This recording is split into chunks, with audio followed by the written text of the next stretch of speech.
ठळक बातम्या. आगामी गणेशोत्सवाची तयारी. पनवेल पोलिसांनी घेतली हॉटेल ढाबा चालक मालक यांची बैठक. गणेश भक्तांच्या सेवेसाठी एसटी प्रशासनाचे विशेष नियोजन. गणपती बाप्पाच्या आगमनासाठी बाजारपेठा झाल्या सज्ज. महाड शहरात राष्ट्रवादीची खड्ड्यात पोहण्याची स्पर्धा. दाभोळमध्ये भटक्या कुत्र्यांचा 2 नागरिकांवर हल्ला. आता पाहूयात बातम्या सविस्तर स्वरूपात. आगामी गणेशोत्सवाच्या अनुषंगाने पनवेल शहर आणि पनवेल तालुका पोलीस ठाणे हद्दीतील महामार्गालगत असलेल्या हॉटेल ढाबा चालक मालक यांची बैठक सहाय्यक पोलीस आयुक्त पनवेल विभाग भाऊसाहेब ढोले यांच्या अध्यक्षतेखाली मंथन हॉल येथे घेण्यात आली. या बैठकीला मार्गदर्शन करताना भाऊसाहेब ढोले यांनी सांगितले की आगामी गणेशोत्सव दरम्यान कोकणाकडे जाणाऱ्या भाविकांची मोठ्या प्रमाणात वर्दळ असल्याने वाहतूक कोंडी होणार नाही याकरता ढाबा हॉटेल दुकानासमोरील रोडवर वाहन पार्किंग होणार नाही याची दक्षता घेणे, पार्किंग तसेच हॉटेल परिसरात चांगल्या प्रतीचे सीसीटीव्ही कॅमेरा लावणे, वाहने अस्ताव्यस्त पार्क होणार नाही याकरता जास्तीत जास्त सुरक्षा रक्षक नेमणे, वाहतूक नियमनाकरिता आवश्यक ती पोलीस प्रशासनास मदत करणे, पार्किंग नियोजनासाठी पीए सिस्टमचा वापर करणे, कोणीही मद्य विक्री करणार नाही याची दक्षता घेण्याच्या सूचना त्यांनी दिल्या आहेत. गणेश भक्तांच्या सेवेला राज्य परिवहन महामंडळ सज्ज झाले असून सर्व गाड्यांची देखभाल दुरुस्ती आता सुरू आहे. तसेच कोणत्याही प्रकारे गणेश भक्तांची गैरसोय होणार नाही याची काळजी राज्य परिवहन महामंडळ घेत असल्याची माहिती प्रज्ञेश बोर्डचे विभाग नियंत्रक रत्नागिरी यांनी दैनिक रत्नागिरी टाइम्सकडे बोलताना दिली आहे. ते काय म्हणाले ते पाहूया. आगामी काळात म्हणजे काही दिवसांवर येऊन ठेवलेल्या आपल्या गणेशोत्सवाच्या निमित्ताने रत्नागिरी विभागाने या निमित्ताने 999 फेऱ्यांचं जादा फेऱ्यांचं नियोजन केलेलं होतं. त्यापैकी आपल्या 790 फेऱ्या या आरक्षणाला पूर्णपणे फुल झालेल्या आहेत आणि त्याच पद्धतीने प्रवाशांच्या मागणीप्रमाणे ग्रुप बुकिंग आणि आरक्षणाला आणखी जादा फेऱ्याचं नियोजन आहे. त्यानिमित्ताने रत्नागिरी विभागाने गेल्या वर्षी साधारण 2163 गाड्यांचं वाहतूक केलेली होती. त्या गाड्यांमध्ये आपण वाहतूक करताना बऱ्यापैकी या ठिकाणी आणखी आपलं 2500 गाड्यांचं जादा वाहतुकीचं नियोजन रत्नागिरी जिल्ह्यातून या निमित्ताने असणार आहे.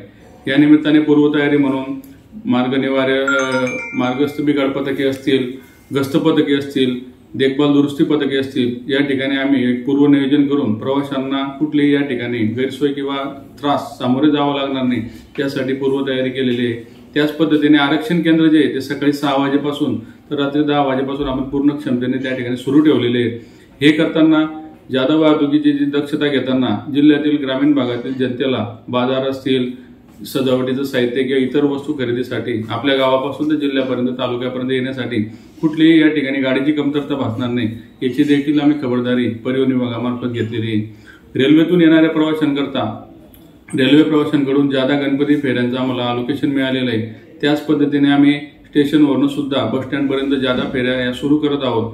त्याच पद्धतीने रत्नागिरी स्टँडवरनं तालुक्यात जाणाऱ्या फेऱ्यांना आम्ही या ठिकाणी प्रत्येक फेरी आम्ही रेल्वे स्टेशनवरून व्हाया करून त्या ठिकाणी प्रवाशांना सेवा देण्याचा पुरेपूर प्रयत्न करत आहोत. जिल्ह्यामध्ये नवीन गाड्यांची संख्या या ठिकाणी आपल्याला 70 गाड्या या सर्व आगारात प्राप्त झालेल्या आहेत. त्याच पद्धतीने आणखी 20 गाड्या येत्या गणेशोत्सवाच्या धामधुमीत आपल्याकडे दाखल होतील. या निमित्ताने या गोष्टींचा आपण या ठिकाणी उल्लेख करू शकतो. त्याच पद्धतीने एक नवीन सीएनजी बसेस आपल्याकडे या ठिकाणी परिवर्तित करून चिपळूण आगारामध्ये 30 सीएनजी बसेस आपल्या चालू झालेल्या आहेत. त्याची सुद्धा सेवा चांगली किफायतशीर महामंडळाने त्या ठिकाणी प्रवाशांना देण्याचं प्रयोजन ठेवलेलं आहे. उर्वरित काळात या ठिकाणी जिल्ह्याभरात 140 गाड्यांचं इलेक्ट्रिक बस गाड्या नवीन येणार आहेत, 9 मीटर 12 मीटर. त्याच पद्धतीने चिपळूण, खेड, रत्नागिरी, दापोली या ठिकाणी त्या दिशेने पूर्वतयारी देखील युद्ध पातळीवर सुरू आहे. जिल्ह्यामध्ये गणेशोत्सव काळामध्ये इतर जिल्ह्यातल्या किती बसेसची व्यवस्था केली आहे? गणेशोत्सवाकरता महामंडळाकडून यावर्षी 5000 बसेसचं नियोजन आहे.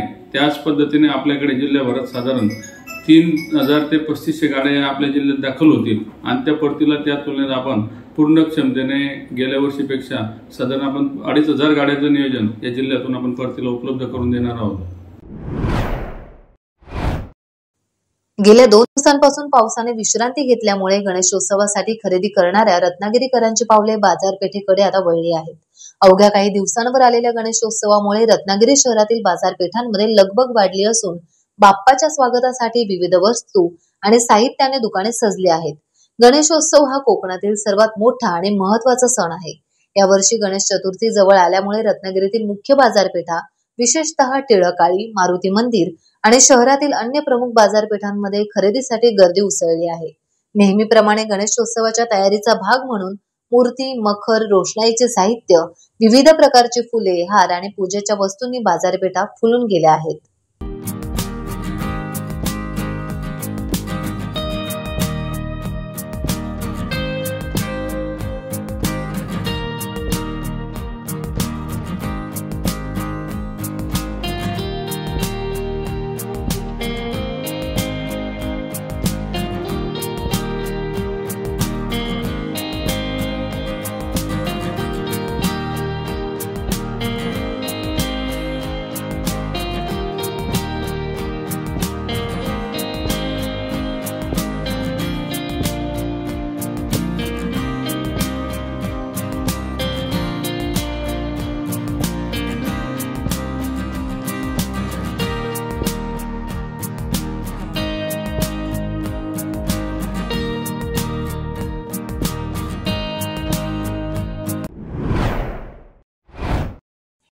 महाड शहरातील खड्डेमय रस्त्यावरून येता जाता नागरिकांना आणि वाहन चालकांना कमालीचा त्रास सहन करावा लागतोय.